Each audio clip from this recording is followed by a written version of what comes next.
தந்தை மகன் தூய் ஆவியின் பெயராலே ஆமென்.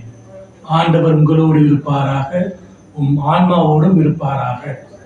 இறையேசுவின் பிரியமுள்ள சகோதர சகோதரிகளே, இன்றைய நற்செய்தியானது லூக்கா எழுதிய நற்செய்தி 8வது அதிகாரம் 16 18 முடிய வசனம். லூக்கா எழுதிய நற்செய்தி 8வது அதிகாரம் 16 18 முடிய உள்ள வசனம். நீங்கள் உலகிற்கு ஒளியாக இருங்கள். அதாவது விளக்கை ஏற்றி யாரும் மரக்காலுக்கு அடியில் கட்டிலுக்கு அடியில் வைப்பதில்லை. மாறாக அது ஒளி தரும்படி அனைவருக்கும் பொதுவான இடத்தில், உயர்ந்த இடத்தில் வைக்கப்படுகின்றது. அப்பொழுதுதான் அந்த ஒளியை பார்த்து அனைவரும் தன்னுடைய வாழ்வை ஆரம்பிக்கின்றார்கள் என்ற ஒரு கருத்தினை நமக்கு இந்த நற்செய்தி கூறுகின்றது.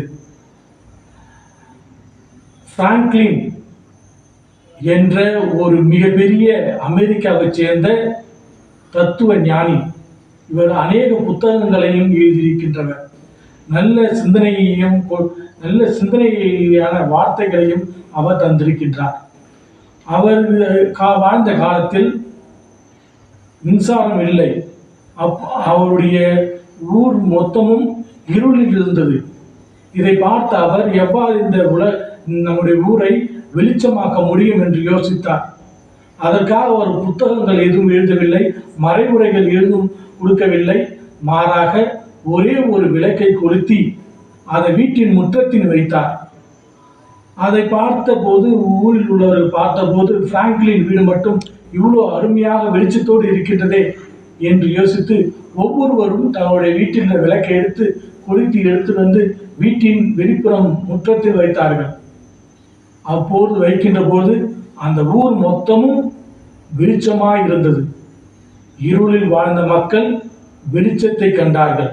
நீங்கள் உலகிற்கு ஒளியாக இருங்கள். உங்கள் ஒளியை பார்த்து அனைவரும் உங்களை பின்பற்றுவார்கள் என்ற ஒரு கருத்தினை நமக்கு இன்றைய நற்செய்தி தருகின்றது. அன்புமிக்க சகோதர சகோதரிகளே, இந்த மனநிலையோடு இன்றைய நாளை நாம் தொடங்குவோம். இறைவன் நம்மை ஆசீர்வதிப்பார், நம்மை வழிநடத்துவார், நமக்கு வேண்டிய அனைத்து ஆசிரியையும் தருவார். எல்லாம் வல்ல இறைவன் தந்தை, மகன், தூய திரு ஆவி நம் அனைவரையும் ஆசீர்வதிப்பாராக. ஆமென்.